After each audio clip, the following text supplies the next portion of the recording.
Okay, now my project this week is to turn this tractor, this little toy tractor, into a planter. And I'm just kind of looking at it here and just looking over the whole process here and seeing what I could do.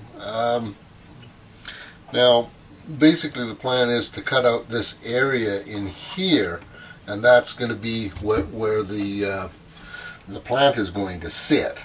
And looking underneath, I see that the area under here is hollow, so obviously I'm going to have to fill, leave the hole in there for the plant, but I'm going to have to fill this somehow, most of the void, and of course put a bottom on the planter. So I'm just looking over things and trying to figure out how this can be put together. Now, one of the things I do notice is that it's actually got put together with some screws, so that might make life a little easier for getting rid of some of these things here, and working with things. So we're going to take it apart first and just see what we're up against on the inside here. We've only got so much room to work with our tools here, and it's always easier if you don't have to contend with tight spaces. It's a lot easier to work with something like a Dremel or a jigsaw or something like that if you got open space to work with the product here. Now,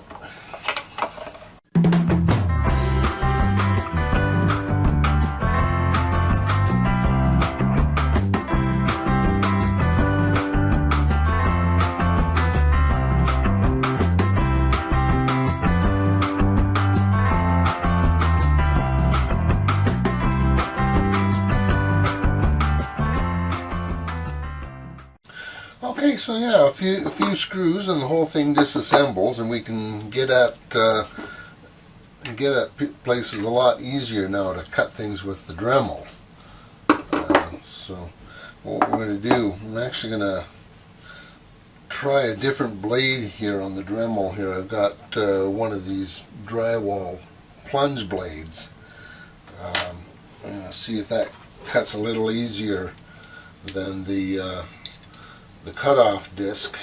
Now, cutoff disc has its uses, but not exactly good for getting into all little spaces. So we're just gonna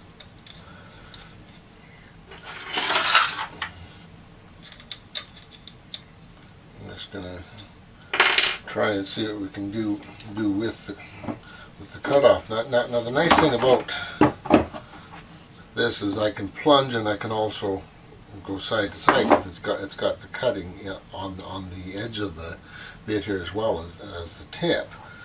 So, but we're just going to see. I think I'm going to probably cut around this area here, and then we're going to see where we're at here. I want to try and leave this little detail here, but I'm probably going to cut down below here. For the opening, and all this seat is going to come off for sure. So, but don the safety gear and let's get started here.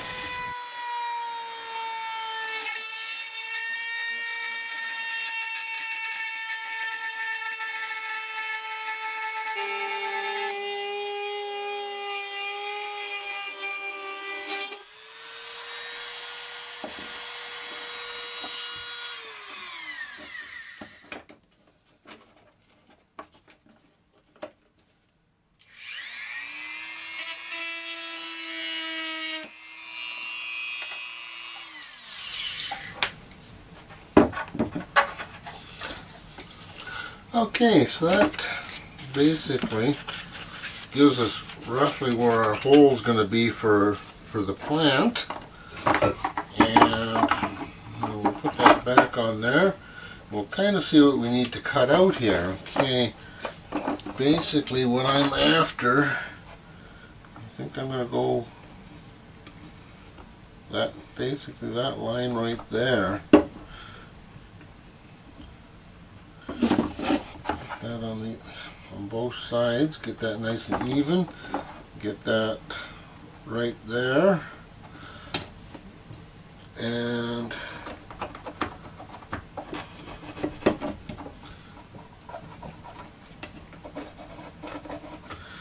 that's basically what we're after, and then everything in the middle here comes out.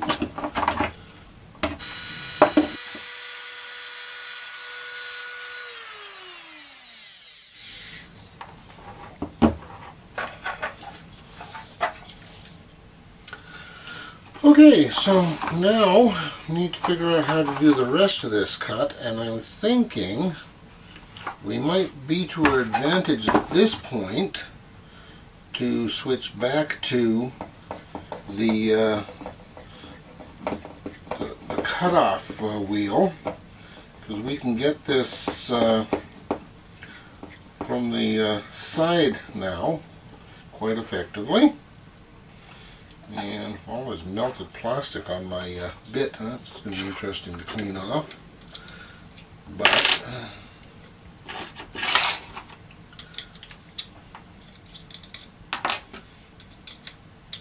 so let's get this back on. And I'm thinking if we go in from the back here, and then we'll go on the inside here and meet up to that point.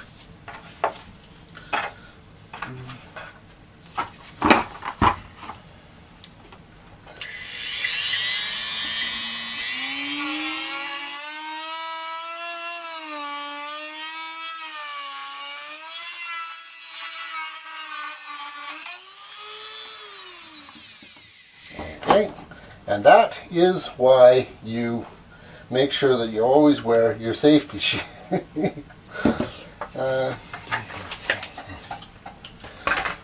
These things have a habit of breaking when they get pressure on the wrong point, and they can shatter and go all over the place. So we'll just change that and get back to work. You know, this little snapped off blade is one of the main reasons why I always emphasize safety protocols in my videos. These blades are very, very thin, and if you happen to put the least bit of torque on them as they're spinning, usually around 10,000 RPM, these things just shatter and pieces go flying everywhere. And as fun as this hobby is, we do use some tools and some chemicals and stuff like that that are just not the safest things in the world. So you really have to watch yourself. I mean, this is a hobby. There's no sense getting injured or maimed for life. You know, I mean, one of these pieces goes flying, and you can lose an eye. You know, so wear your safety gear. I just can't emphasize that enough. You know, it's a hobby. It's not. It's just not worth losing everything over.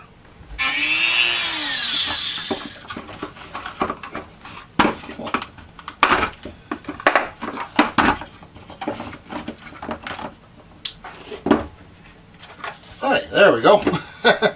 Okay, so now that we've got everything cut out here, we can put this back together, and you can see, okay, that's where the hole's going to be for the plant now, and we just have to fill up this area and put a bottom on it. So, and of course fill in this area here as well. So anyways, yeah, we'll just clean this up a little bit. Don't have to clean up so much around the bottom here, because that's all going to be covered with plaster and stuff. But we do want to clean this edge here nicely, because that's what we're gonna see, and we want a nice smooth transition there. Okay, so I switched over to this little drum sanding attachment here, and I'm going to just smooth out in here and round this off nicely around here, and then we'll carry on and put this all back together and actually start turning it into a planter.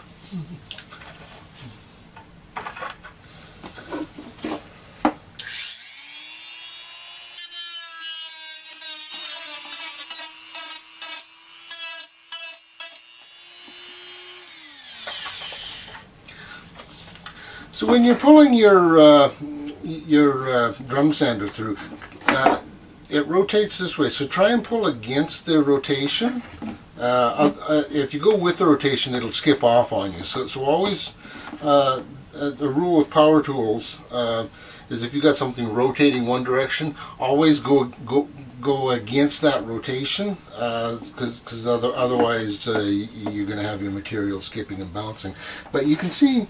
But by simply dragging that along there, I'm getting that nicely smoothed off, and just going to take a little bit more work here, and I think we'll be ready to go on to the next stage after that.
Okay, now the final thing to do is to put the two parts together and just make sure that this meshes up with that and is nice and even there. So I'm going to have to take my sanding disc and just go over this a bit and just work that down so that matches up nicely.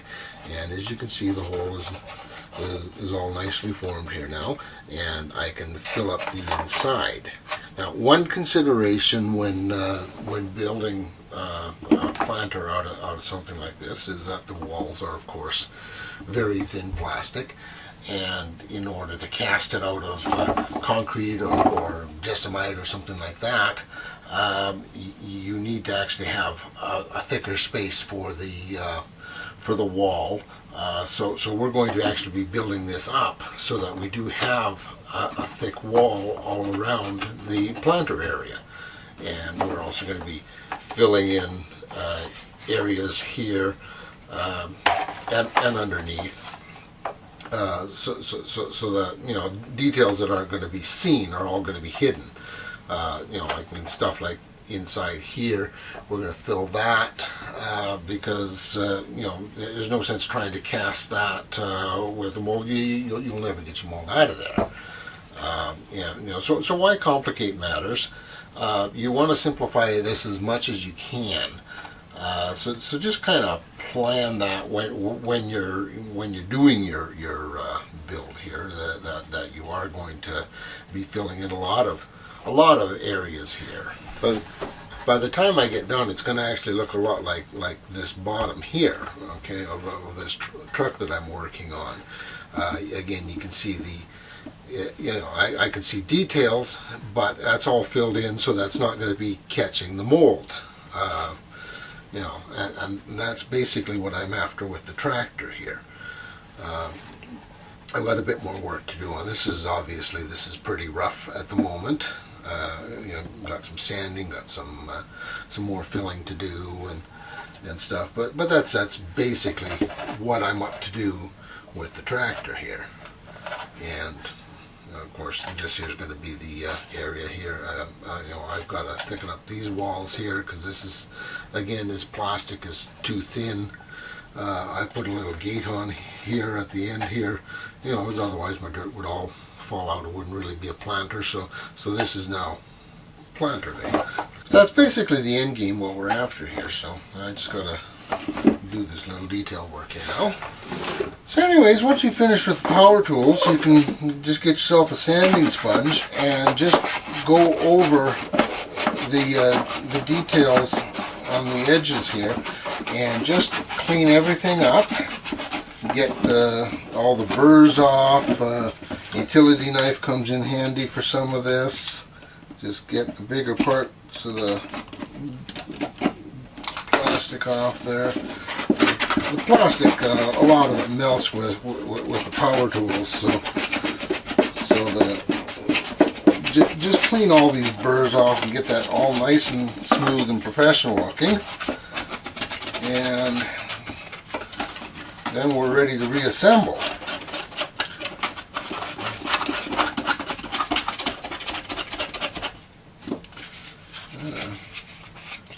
Just do a feel test on everything here. Okay.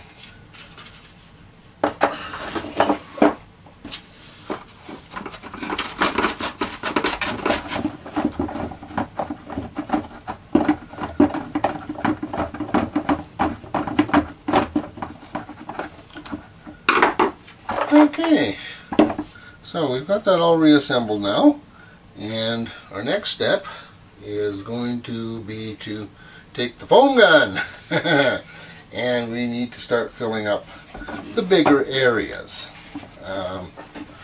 So you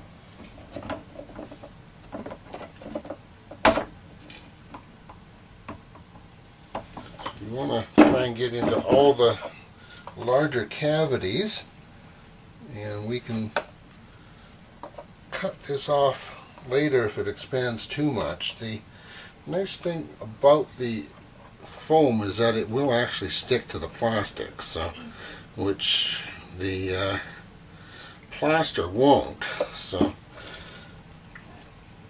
we will cover everything that we can with foam and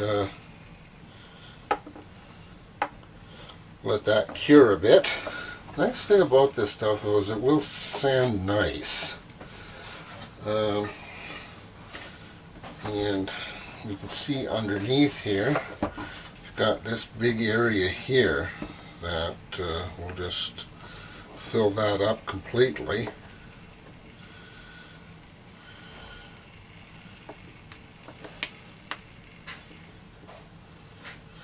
And we're going to put into the wheels as well, because we don't want, now I do actually want to make sure one little detail here.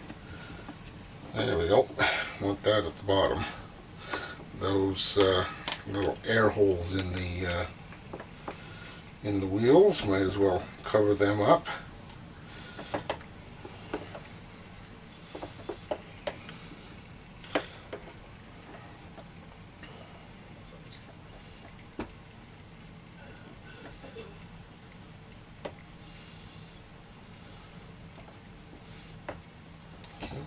We're just going to let that set for about 20 minutes, half an hour, and then we'll carry on. I'm actually just going to close that off with a piece of styrofoam, and then we'll just foam this whole area. We're going to be covering the hitch and bringing it up into this area, covering the nose and bringing it up into this area, and just filling this whole flat area here. Because this is the way we're actually going to be casting it, is upside down anyway. So we'll just finish it off when we do the swipe with the whatever it's called, the flat thing. Anyways, so we'll let that set up for a bit, and then we'll carry on. So anyways, just had a chance to cure up a little bit. It's still a little spongy and soft, but that's okay. I've got my foam cutter. I went and cut a little chunk of foam. We're just going to stick that in there, and like so. And you can see how things are going to work out here now for our cavity. Got a little bit more foaming to do here. We'll just get the foam gun out again, and we'll finish things up now. Get some of the spots where things have settled back a bit here. We'll fill some spots.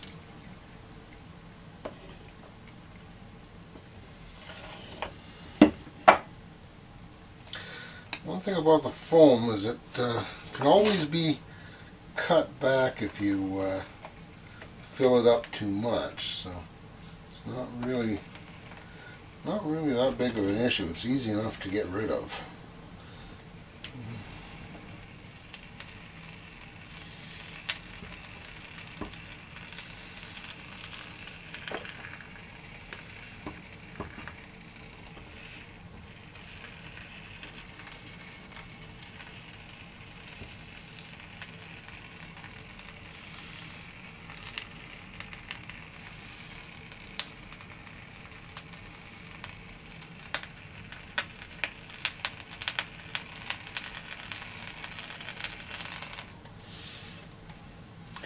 Okay, so we'll let that set up for a bit, and I think that's probably going to be it for foaming on this job. I think everything else we can probably just do with plaster now. So anyways, this is cured enough here. We can finally get working on it here. And basically what we're going to do here, and the foam has expanded a bit here, so I'm just going to take some of the excess off.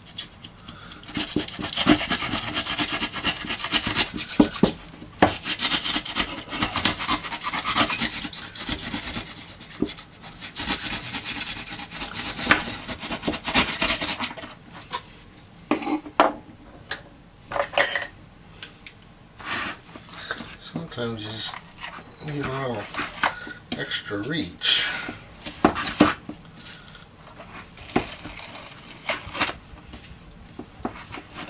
Carry on, we just do some more cleanup here. We get take the spatula, we'll just scrape things off the face that don't need to be there. Knock this down because that's a little too high, and we'll, with that stuck to the plastic now, we've got something that the plaster can actually affix itself to. So just carry on here. We'll get spots where the foam is sticking through. It's a little too high. That spot right there.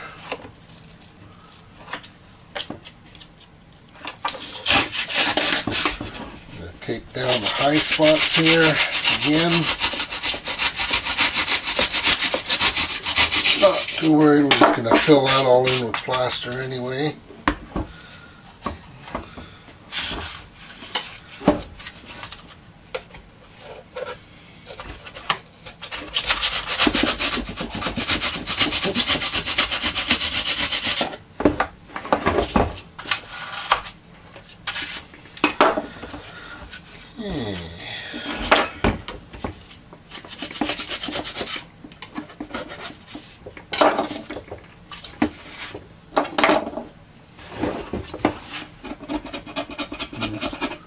Little flat scrapers here are handy for getting this off the plastic where you don't want it, because although it can grip to the plastic, it's not really permanently adhered, so you can actually clean it off just with a little bit of pressure. So a little bit of pressure in the right spot will do the trick. That off there.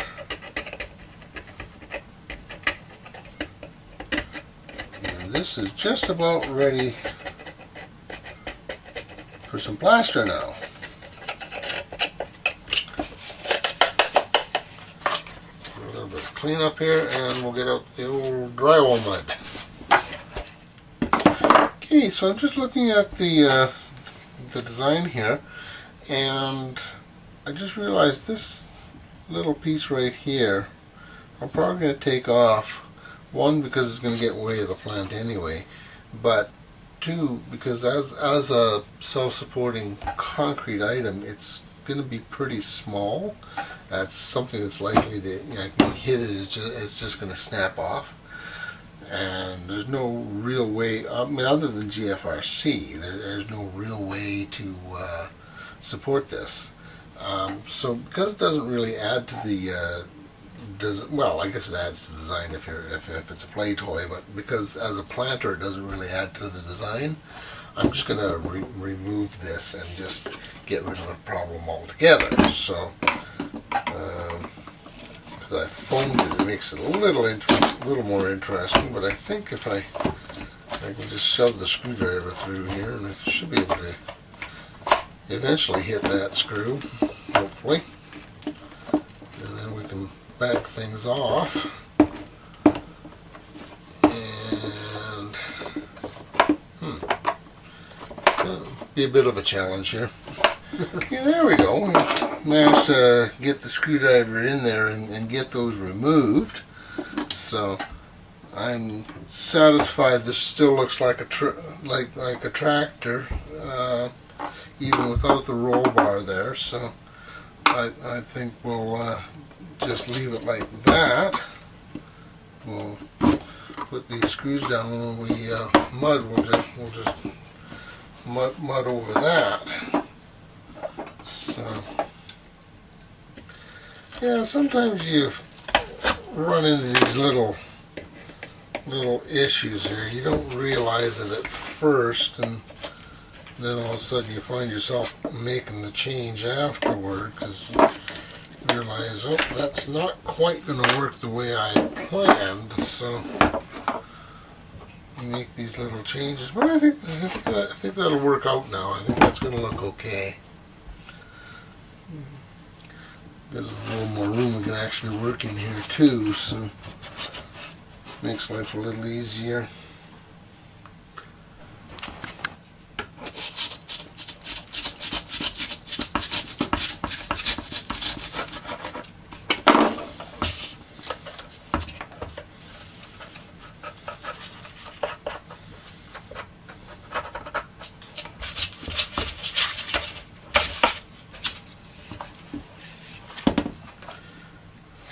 Okay,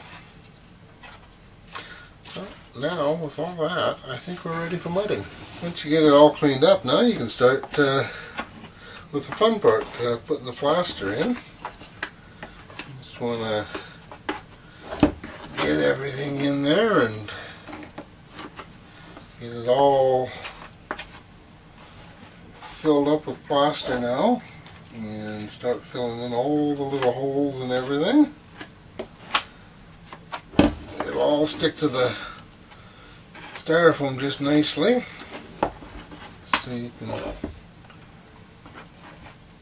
just work that around there.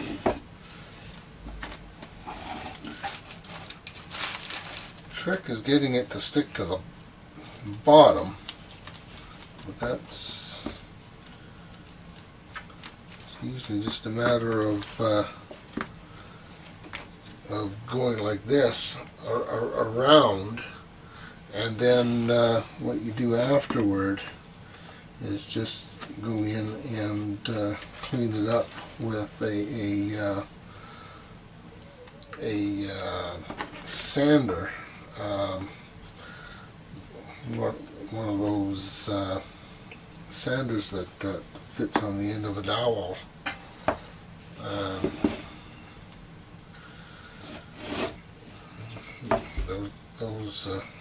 Those tend to work pretty good. So anyways, we'll just get that there.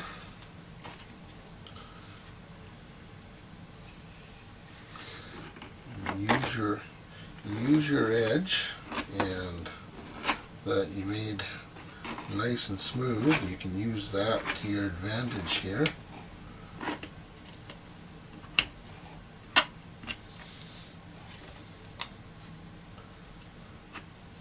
Okay.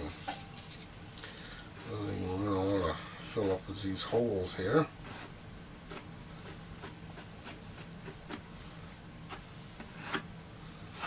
We'll clean them off, and that'll just sand down nicely later.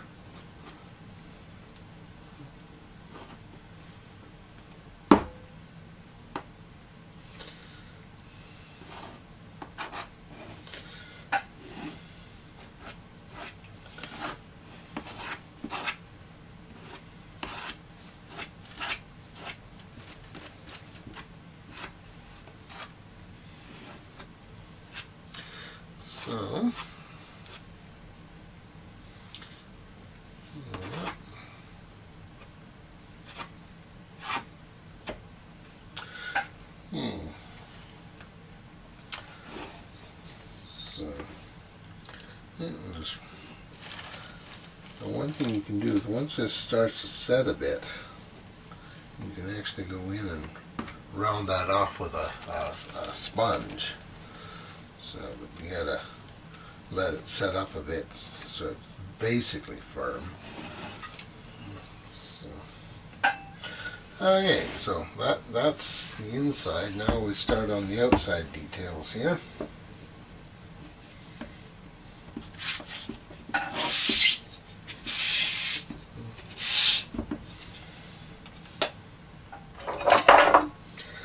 Okay, so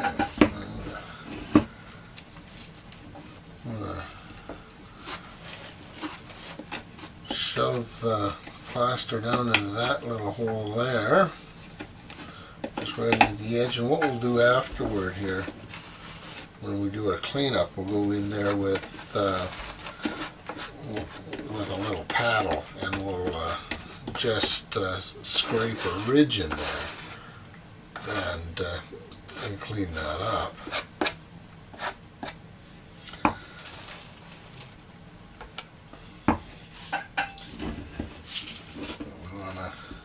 Get this all filled now, and the basic shape of the body. We want to get that. We got this little ridge right here. We want to fill that so we don't get any undercuts that the mold can hook on.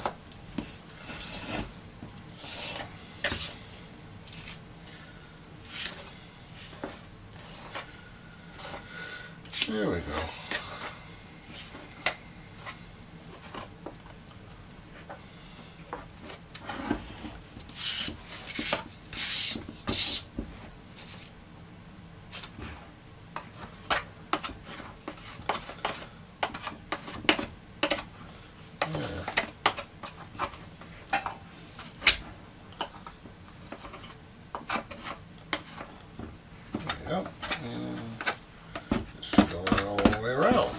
Go. There's going to be a little lip here, where underneath here, where the one plastic type meets the other plastic type. You're going to want to make sure you get plaster into that, because otherwise it'll make a lip that can grab onto your latex when you make the molds. So you want to close that off as much as you can.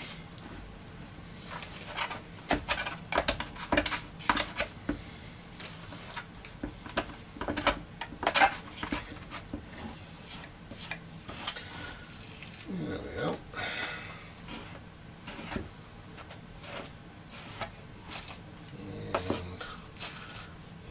And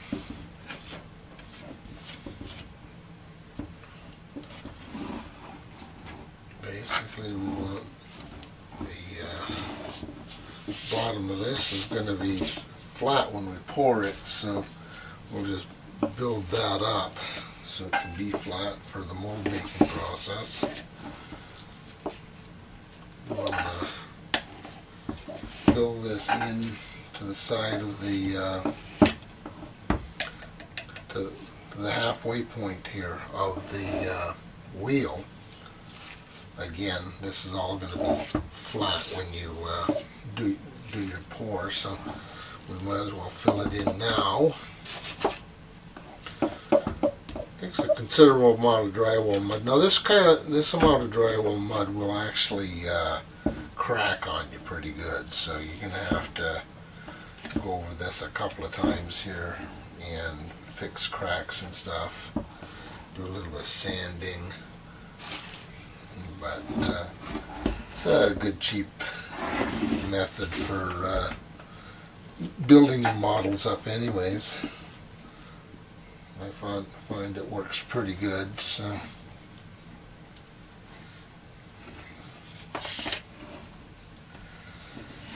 just do it rough the first time and get it in there and get the basic shape, and then once this first round dries and cures, then you can get in there and do a little more detailing the second time. So this first round here is going to be actually a little misshapen.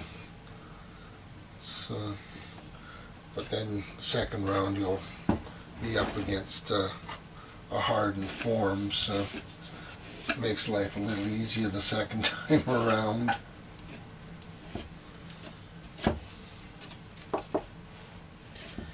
There we go.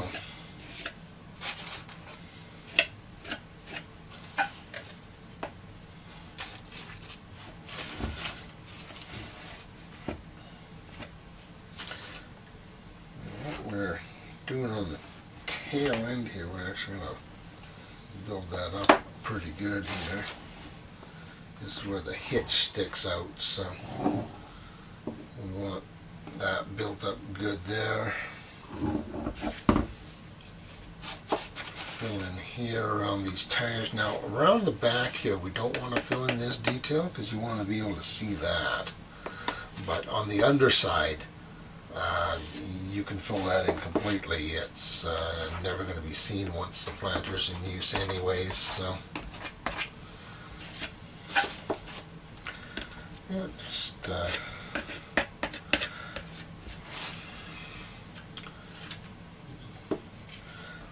idea of building this up like this is just to make that hitch thick so it doesn't break off on you.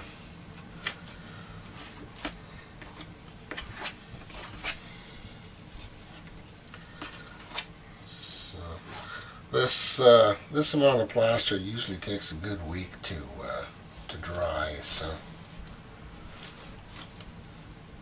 we'll be setting this aside for a while.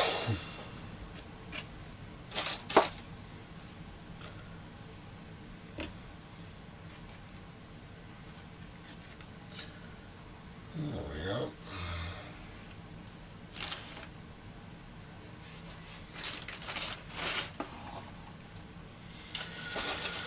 Okay, so we can clean this up now.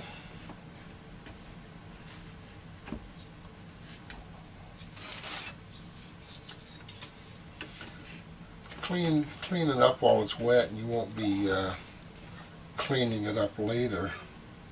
Save yourself a lot of effort. Like I say, this one here on the bottom can be filled in, but this detail here, that'll be visible when the product is in use. You want to get the mud out of there. You want to see that detail. The more you can clean up now, the less you have to sand off later, so you might as well do the work up front and just kind of shape what you need here.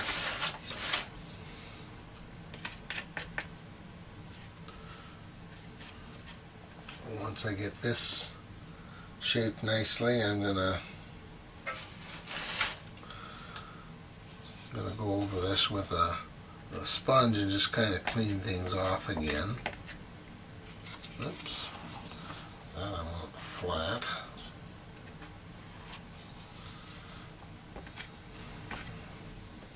Just take off the excess here. Put that in. We've got a little spot here on the underside and both sides here. I guess we can put some of that into there.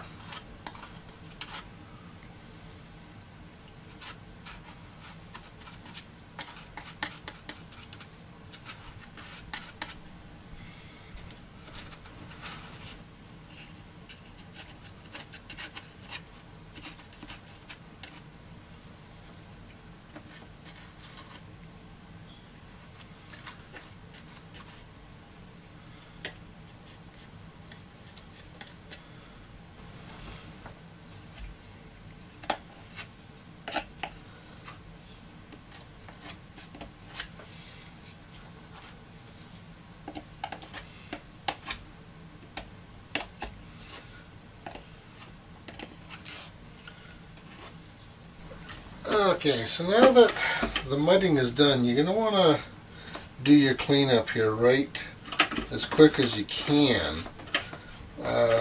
Just clean up everything here as much as you can, and just allow your mud to set here. Basically, the faster you can get this cleaned off, the easier it's going to be later.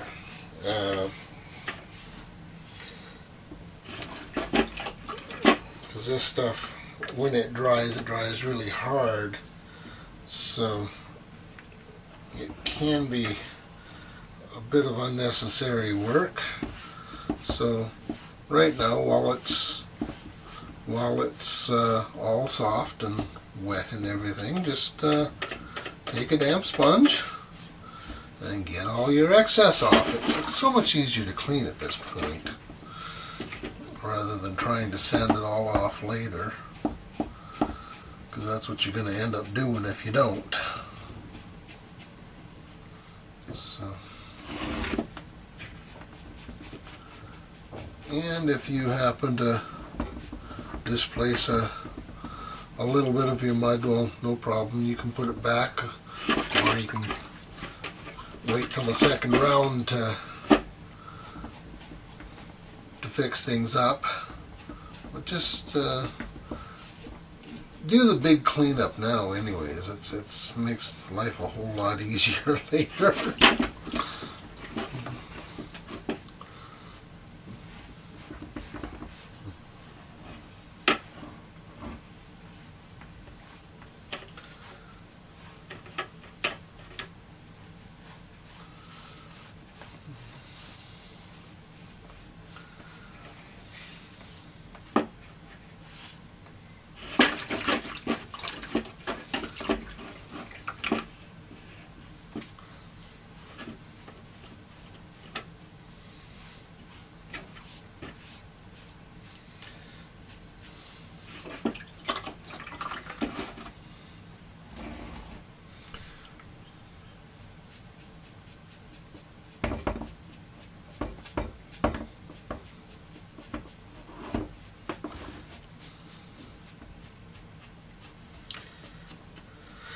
Once we get this cleaned up, we're just going to set it aside for about a week and let it dry nice and hard, and then we'll take it from there. Anyways, have a good day.